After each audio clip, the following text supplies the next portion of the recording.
Selamat sore Ibu. Sore Bu. Mungkin izin ya Bu ya, izin untuk hari ini, izin wawancara, mungkinnya berbincang-bincang sedikit dengan Ibu, apakah boleh? Boleh. Ya.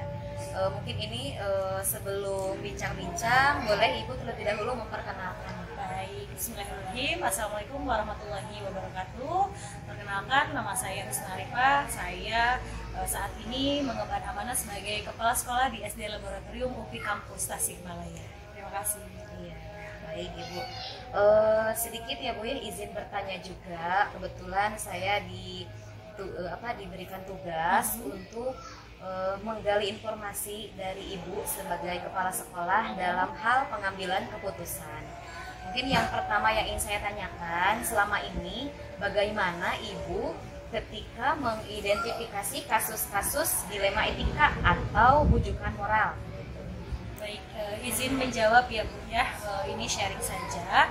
Bahwasannya tadi pertanyaannya bagaimana cara mengidentifikasi kasus-kasus antara dilema etika ataupun bujukan moral. Yang pertama adalah kita sebagai pimpinan itu harus bisa memilah dan memilih begitu ya, antara kasus itu mana yang memang kasus yang termasuk dengan dilema moral.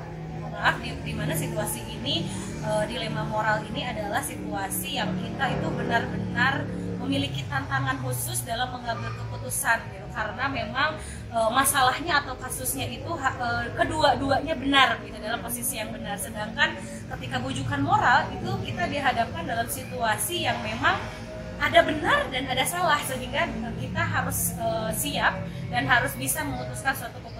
Sehingga dalam hal ini kita harus pintar-pintar dalam memilih mana ini kasus yang memang benar-benar penting dan genting yang harus kita berikan suatu keputusan atau pengambilan keputusan begitu. Ya, baik Ibu.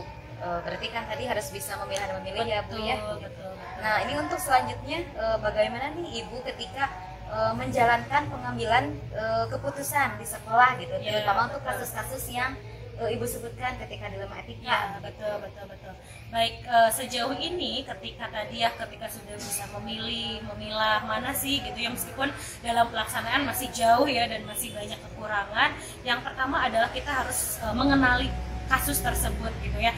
Apa sih yang melatar belakangi bahkan, ataupun siapa sih yang terlibat, apakah misalnya gurunya atau siswanya, orang tuanya. Nah, itu kan kita harus gali, kemudian kumpulkan fakta-fakta atau tabayun begitu ya Bu ya, sehingga jelas nih kasusnya tuh apa. Setelah itu kita investigasi, kenali kasusnya seperti apa. Nah, barulah kita membuat suatu keputusan ya, tentunya dengan rasa tanggung jawab. Setelah itu kita refleksi, benar tidak keputusannya, apakah salah yang kita putuskan, apakah harus kita cari solusi bersama lagi, karena setiap keputusan juga belum tentu benar adanya, bahkan harus misalnya keputusan itu harus dievaluasi lagi atau seperti apa, seperti itu. Nah, selain itu Bu, ada langkah-langkah lain, itu kan langkah-langkah atau prosedur lain Betul, dalam mengambil keputusan selain yang Ibu sebutkan tadi. Ya, yang paling utama sih tadi ya Bu ya, tabayun terhadap suatu masalah atau kasus atau situasi yang kita hadapi begitu ya, karena tadi ketika kita sebau itu pimpinan ataupun nanti Ibu yang ada di lapangan ketika mengambil keputusan, baik itu dilema moral atau bujukan moral, itu benar-benar harus tanggung jawab dan tentunya harus berdasarkan nilai-nilai kebajikan. Jadi tidak ada yang merasa dirugikan antar keduanya, meskipun tadi ya kalau dilema moral itu dua-duanya dalam posisi benar. Nah, gitu ya, dilema etika, mohon maaf ya. Nah, kemudian ini Bu, hal apa saja nih yang dirasa efektif dalam mengambil keputusan begitu Bu, ketika dihadapkan memang dengan keputusan yang dua-duanya benar? Iya. Hal apa yang dirasa efektif ya? Yang pertama tadi, kita itu harus mengambil keputusan dengan penuh tanggung jawab. Dalam artian kita tidak boleh memihak satupun begitu ya. Meskipun memang tadi dilema etika itu misalnya ketika ada suatu masalah yang si A itu dalam posisi yang serba salah gitu, tapi kita tetap harus bisa memutuskan yang terbaik gitu ya, yang tentunya tadi merujuk pada nilai-nilai kebajikan bersama dan tidak memihak satu sama lain begitu ya, tapi memihak pada kebaikan. Kemudian yang kedua itu kita harus bisa mengendalikan emosi, karena memang ketika menentukan satu keputusan ya Bu ya, kadang kalau perempuan itu didasari emosi, maka harus bisa mengelola emosi dengan baik dalam mengambil suatu keputusan begitu ya, sehingga sesuai dengan filosofi Ki Hajar Dewantara Ibu ya, ingon tingarsa tuntulado ing madya mangun karsa tuturi handayani, karena kita sebagai guru mau itu dalam terlibat kasus atau apapun itu gitu harus bisa bertanggung jawab, harus memberikan teladan yang tentunya harus keberpihakan begitu ya kepada siapapun. Itu luar biasa ya Ibu ya. Tapi pasti ada tantangannya ya Bu ya. Nah, boleh nggak Bu gitu tahu tantangannya kira-kira apa saja nih Bu dalam mengambil keputusan tersebut? Nah itu ya, yang pertama tantangannya kita sebagai penentu kebijakan atau penentu sebuah keputusan itu yang pertama harus pintar-pintar dalam mengelola emosi, karena ketika kita salah dalam menentukan keputusan gitu itu akan mudarat begitu ya dalam menentukan keputusan gitu. Apakah tadi ya belum tentu itu teh keputusan yang baik untuk kita gitu, padahal itu teh menurut versi Allah mah yang terbaik begitu. Nah itu harus bisa mengelola emosi sehingga keputusannya pun kepala dingin begitu ya, keputusannya jelas, pun juga ketegasan dalam pribadi saya nih yang harus menjadi PR besar dan tantangan, karena setiap keputusan itu harus berani Bu gitu ya, meskipun misalnya gitu ya kasus ini ya kalau perempuan namanya tidak tega gitu, tapi ya itulah yang menjadi tantangan, harus bisa tegas dan mungkin harus dari budaya juga ya, apakah itu budaya sekolah atau budaya dari masing-masing individu yang memiliki masalah itu sendiri. Nah itu mungkin kemudian ini Bu, kira-kira ada nggak Bu jadwal tertentu dalam penyelesaian kasus gitu, dan bentuknya seperti apa gitu? Oke. Kalau untuk jadwal khusus sih sebenarnya tidak ada ya Bu ya, karena pasti setiap orang, setiap individu memiliki kasusnya masing-masing dan tidak bisa terprediksi kapan dan dimanapun akan terjadi. Hanya mungkin yang selalu kami lakukan begitu ya, bukan prosedur sih Bu ya, yang tahapan-tahapan yang kita lakukan adalah yang pertama tadi ya mengenali dulu kasusnya seperti apa, kemudian siapa yang terlibat, kemudian barulah kita tabayun untuk mencari fakta-fakta kebenaran. Setelah itu diambillah suatu keputusan yang mudah-mudahan yang terbaik, dan keputusannya itu berdasarkan tanggung jawab dan hasil yang matang. Setelah itu ya kita merefleksikan begitu ya, dan kalaupun masih terus berulang ya maka mungkin ada konsekuensi, ada sanksi atau ada hukuman yang nanti akan mengakibatkan dari atas apa yang menjadi sebab akibat dari kasus tersebut. Gitu. Ya. Terus ini Bu, kira-kira ada faktor yang mempermudah atau membantu Ibu nih dalam pengambilan keputusan gitu seperti apa? Oke, tadi ya selain emosi juga tadi tantangan ya Bu ya. Nah itu juga bisa menjadi pengendali utama gitu dalam seseorang memutuskan suatu keputusan.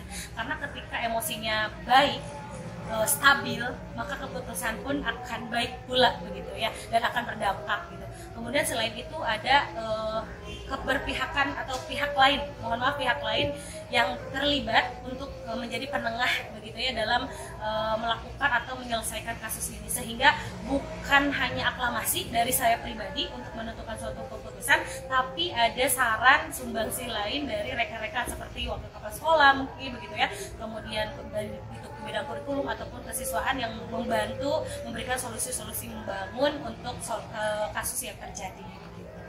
Baik Ibu, mungkin ini ada pertanyaan terakhir ya Bu ya.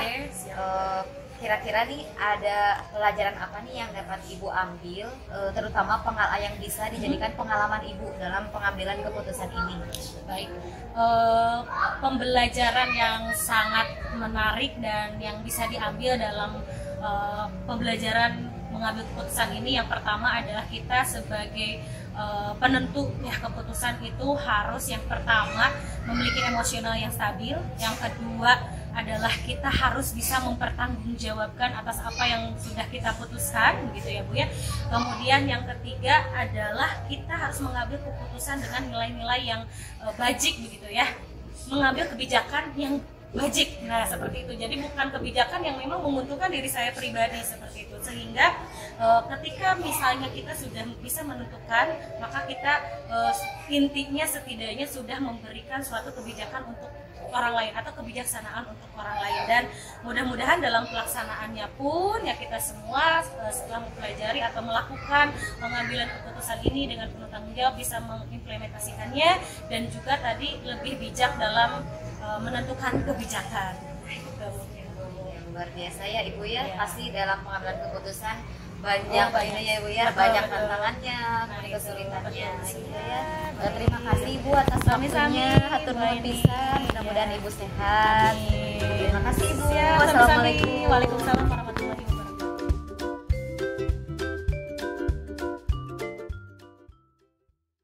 Assalamualaikum Bapak. Waalaikumsalam.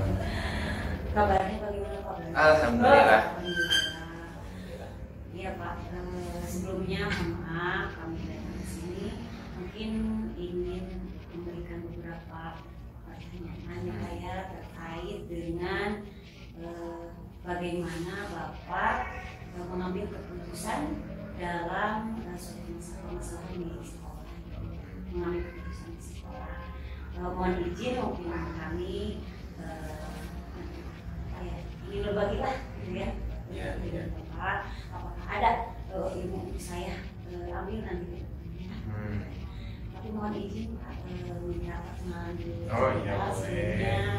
Nah, perkenalkan saya Wildan Taufik dari SMP Lipskupi Tasikmalaya. Terima kasih Pak. Ingin menyampaikan silakan kepada Ibu ini. Terima kasih atas kesempatannya. Di sini Bapak izin bertanya, selama ini bagaimana nih ketika Bapak mengidentifikasi kasus-kasus dilema etika? Atau misalkan ketika ada kasus yang dimana sama-sama dilema membingungkan untuk diambil seperti apa keputusan akhirnya, karena dua-duanya sama-sama benar ketika mengambil keputusan tersebut. Dalam mengambil keputusan memang kalau misalkan di dua sisi itu baik, jadi itu memang seperti dilematis begitu, seperti itu. Nah itu pasti semua orang akan mengalami. Tetapi memang di satu sisi kita harus mengambil hanya satu keputusan. Nah, yang pertama itu jelas yang keputusan yang diambil itu harus memang keputusan yang benar-benar tidak memihak kepada pihak A atau B, melainkan harus memang balance secara bijak karena tidak memberatkan kepada salah satu pihak. Nah, gimana kalau misalkan ada sesuatu kejadian yang memang itu harus mengambil keputusan, nah itu lebih diambil kepada yang prioritas, mana yang keputusan yang harus benar-benar diambil. Memang dua-duanya baik, tetapi ada yang lebih prioritas lagi gitu. Meskipun dua-duanya baik, tapi ada yang lebih penting dari itu. Jadi lebih memilah-milih, diutamakan yang keputusan yang memang lebih penting untuk lebih baik untuk kita semua, lebih utama. Berarti ketika menjalankan pengambilan keputusan tersebut, ketika dua-duanya sama penting, seperti apa nih untuk pengambilan keputusannya, terutama pada kasus yang ada di sekolah? Itu kembali lagi lebih ditekankan ke dampak. Jadi jika keputusan A diambil, dampaknya apa? Keputusan B diambil, dampaknya apa? Kalau misalkan berdampak dua-duanya, mana dampak yang paling ringan yang tidak merugikan? Kalau misalkan dampak B lebih merugi, maka dampak A pilihan opsi A, keputusan A yang diambil, seperti itu. Kalau misalkan dampak B lebih ringan, lebih bisa dipertimbangkan yang opsi B yang diambil gitu. Karena memang untuk segala keputusan itu atau segala permasalahan itu pasti tidak akan 50% seimbang gitu. Tapi apa namanya, ada gitu yang lebih prioritas itu dari keputusan tersebut. Memang dilema sekali Iya. Kemudian Pak, ya tadi dari keputusan itu kan kita harus mengambil Iya. seperti itu. Mungkin apakah ada langkah-langkah atau prosedur yang Bapak lakukan gitu ya sebelum mengambil keputusan tersebut, ada langkah-langkah? Mungkin untuk langkah-langkah sederhana seperti biasa mengidentifikasi dulu permasalahannya apa saja,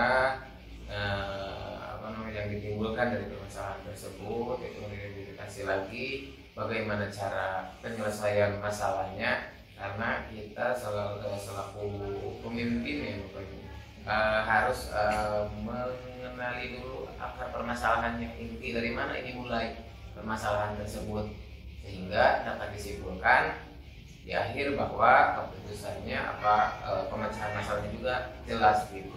Dan mungkin untuk sumber masalahnya juga tidak secara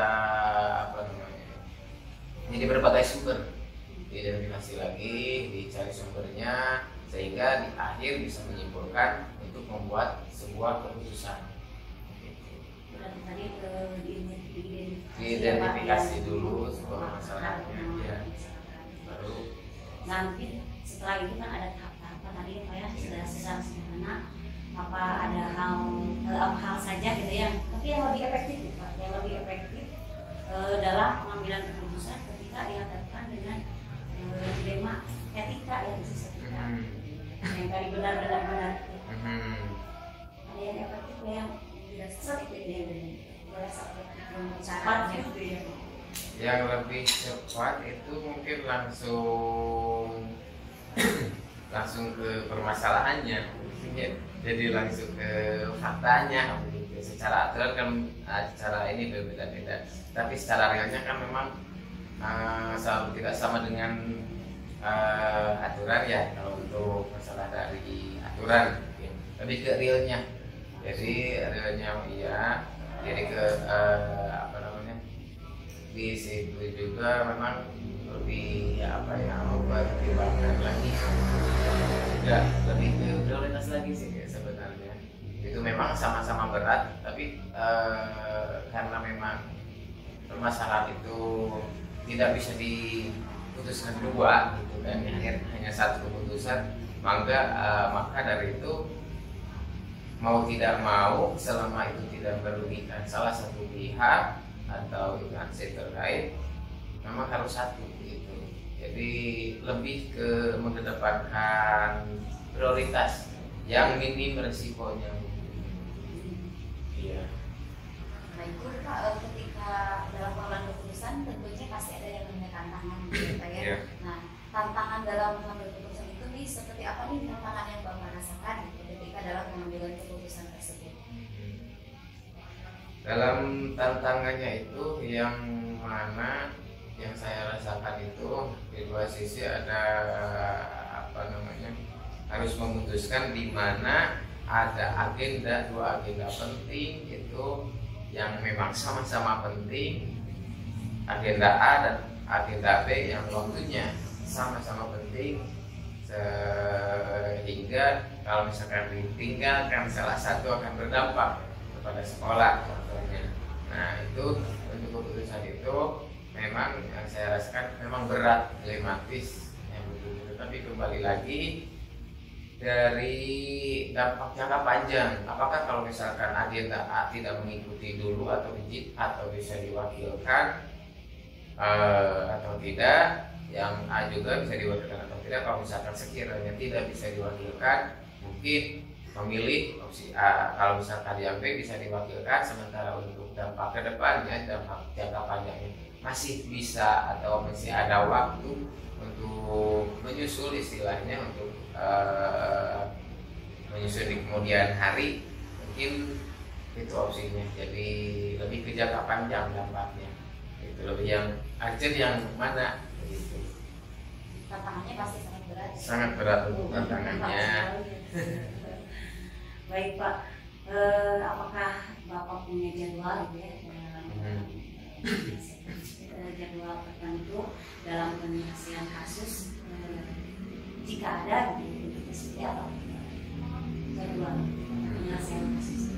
Kalau untuk secara tertulis jadwal itu tidak ada ya Bu, karena memang kalau kasus itu, kalau saya pribadi dan di sekolah itu harus cepat-cepat diselesaikan begitu.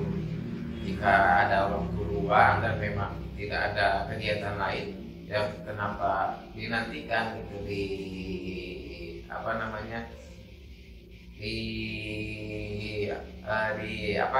mencari waktu yang lain, sementara waktu yang sekarang pun atau besok atau lusa itu waktu terdekat masih bisa menyelesaikan suatu permasalahan. Jadi tidak dinanti-nanti, langsung kalau misalkan luang langsung diselesaikan begitu. Kalau memungkinkan. Jadi tadi ketika ada waktu normal langsung aja. Tapi ketika waktunya tidak luang, pasti memerlukan jadwal ulang. Ada jadwal ulang.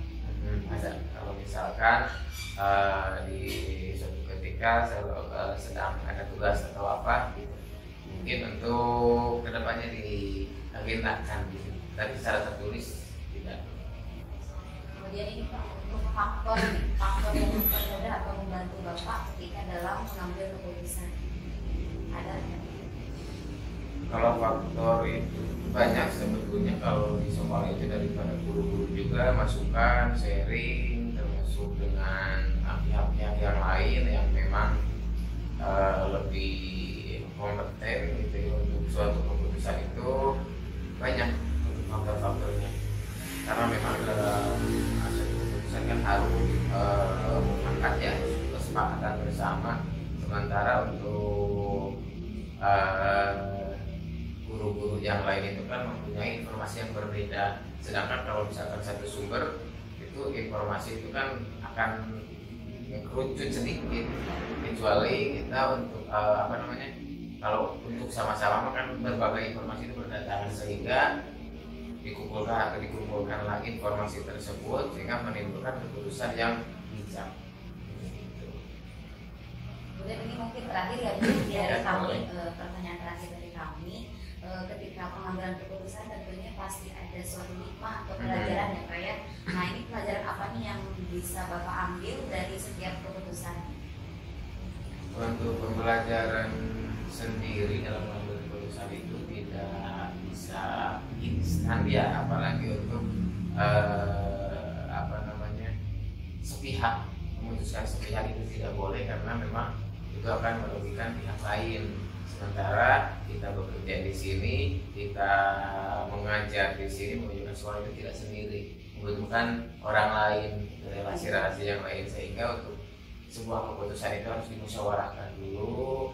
Dan memang kalau misalkan seperti tadi dilematis antara mengambil keputusan itu lebih condong mana yang paling penting, mana yang paling harus didahulukan. Memang dua-duanya itu penting, tetapi ada kalanya kita harus memilih satu gitu, dengan tidak mengorbankan yang lain.